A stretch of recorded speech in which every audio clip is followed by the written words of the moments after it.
There may be Templars in the New World now. No doubt you have clashed with them already, but you have not encountered cunning or danger until you have faced a British Templar. Miko, 1751.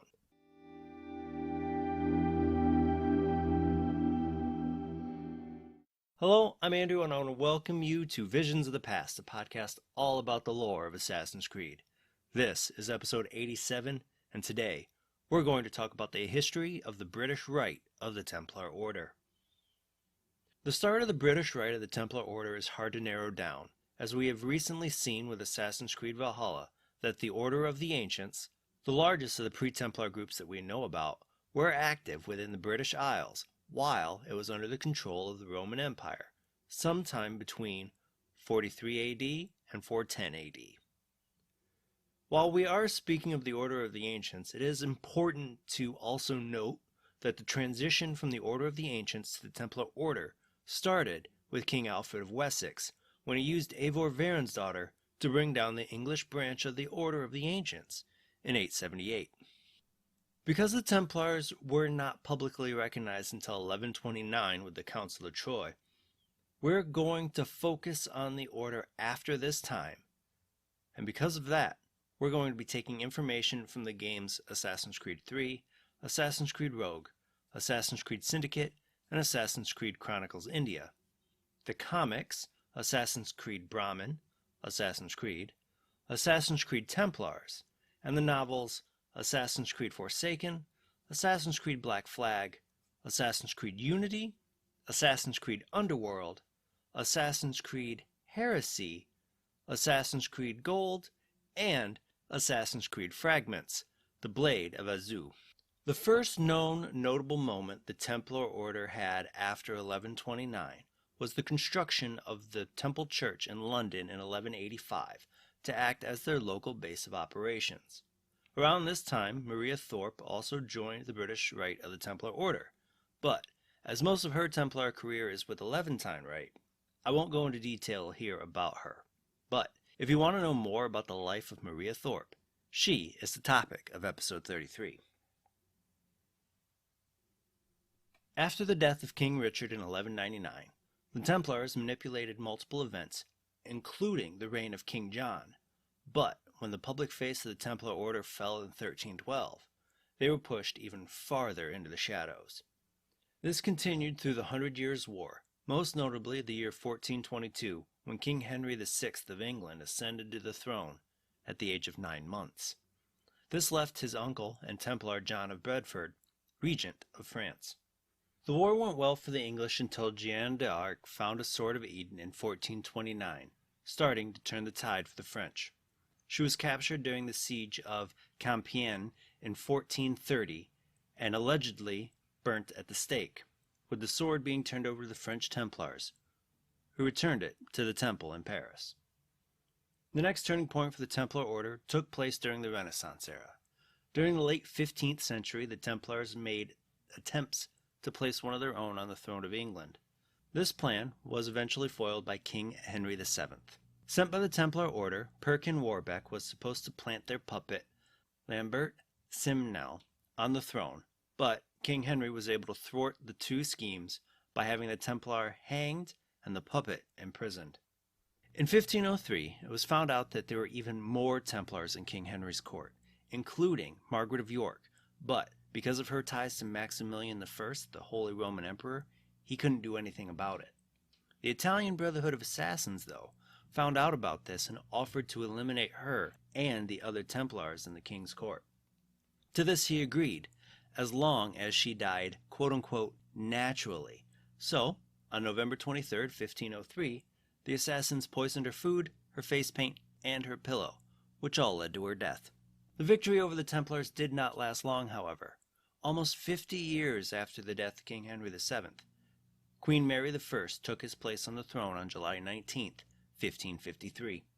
And surprise, surprise, Queen Mary was a pawn of the Templars. Being true to the Templar Order, Queen Mary reinstated the Catholic Church as the religion of England, burning hundreds of Protestants at the stake in the process. 5 years later, in November 1558, The Queen's rule was brought to an abrupt end when the assassins removed her from power. Fast forward to the 18th century. Templars saw a massive bloom in their influence. Grand Master Reginald Birch was leading the Templar Order at the time, and his efforts led them to completely eradicating the assassins from London. With their power largely unchecked, the Templar Order started spreading to other continents, namely Africa, Asia, and the Americas. Within Britain, the Templars dug their nails into all levels of society through capitalism, ensuring only chosen members of society ascended to the higher ranks of the social hierarchy. At that point, the Templar Order even had their hands on the East India Company, where, according to history, it was one of the greatest establishments to ever exist during the rule of the British Empire.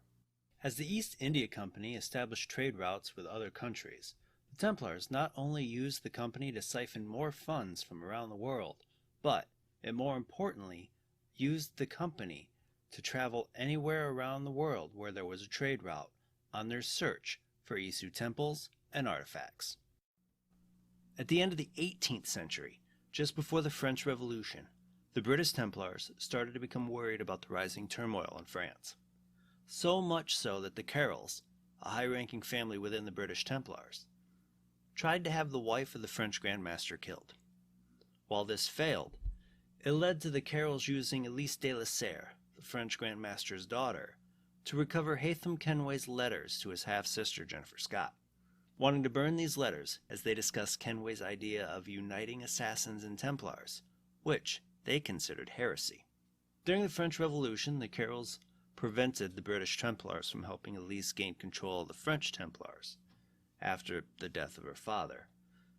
After Elise's death in 1794, the letters eventually fell into the hands of the French assassin Arnaud Dorian, and in 1805, after the death of Jennifer Scott, the Templars purchased the Kenway family manor so that they could discover what secrets it held. By 1868, the British Templars were at the peak of their power. London was under the control of the Grand Master Crawford Sterrick. He owned the Sterrick Telegraph Company, allowing him to control information within the city. Sterrick's cousin and fellow Templar Pearl Attaway owned Attaway Transport, controlling the city's transport network. After purchasing Ferris Iron Works and inducting the previous owner Rupert Ferris into the order, he controlled steel production. And he also had Templars within the political, medicinal, and scientific fields, along with the de facto leader of the Bank of England. This allowed Sterrick to have his hands on every level of what was considered civilized society at the time. But this wasn't enough for Sterrick. He also paid off criminals to form their own gang, the Blighters, and installed Templars as their leaders under the supervision of Maxwell Roth, leading to control over every aspect of London. After inducting Lucy Thorne into the Templars, they started in earnest searching for pieces of Eden. While excavating for the London Underground, they found an apple of Eden that eventually was experimented on by Templar Dr. David Brewster. In 1868, though, assassins Jacob and Evie Fry removed Sterrick's Templars one by one until they killed him under Buckingham Palace over the Shroud of Eden that was stored there. Even though Sterrick was dead, along with a good number of Templars, that didn't keep the Templar Order down. Shortly after Sterrick's death, lower-ranking Templars tried to assassinate then Prime Minister Benjamin Disraeli and the Maharaja Duleep Singh.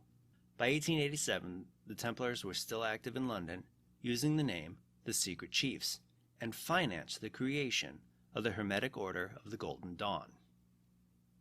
During World War I, in order to add to the conflict, the Templars planted a spy ring within the ranks of British soldiers, though Winston Churchill was able to eliminate the spies thanks to the help of an assassin, Lydia Fry, the granddaughter of Jacob Fry. In 1927, the British Grand Master Thaddeus Gift stole from other Templars and used their contacts to embezzle money, tarnishing the reputation of the order as a whole. This corruption led to the inner sanctum of the Templar Order to order the Black Cross, Albert Bolden, to assassinate him for his crimes to the order. Bolden did assassinate Gift, and he also cut off his finger when leaving Gift's body in the street. The British Rite found themselves helping to plot World War II as well. Unknown to even himself, the Templars managed to turn Churchill into a puppet of their own. And with their other connections throughout the world, they connected him to another Templar puppet, Adolf Hitler. With the plans to transfer an apple of Eden between major powers to help shift the world into a new world order through capitalism and scientific progress. And the last known major maneuver by the British Rite of the Templar Order was manipulating then Prime Minister of the United Kingdom, Margaret Thatcher, of course, unknown to her either, to installing Boris Yeltsin as Russia's new president. Why Boris, you might ask? Well, that's because Boris Yeltsin was yet another one of the Templar puppets. There has never been a single move made by the Templar Order that did not serve them. I know I didn't talk about everything that the British Templars were up to in their history, like the Salem witch trials, their activities in the British Raj, and their part in the invasion of Azu, because I feel that these moments in history are worthy of their own podcasts. I also didn't mention the activities of Haytham Kenway, because he is the subject of episodes 15 and 16. With that being said, there is a lot here that the British Templars did, and that's not even mentioning how King Alfred paved the way for the order to even be born. We have manipulation on a global scale to secure global politics, an ironclad grip on the city of London, then the most populous city in the world, with corruption so bad that the quote-unquote Templar boogeyman hunted down the Grand Master. They are without a doubt a force to be reckoned with throughout the history of the world, let alone the history of the Order. And I absolutely would not want to get on their bad side. But what do you think about the British Templars? Let me know over on Twitter at visions_AC.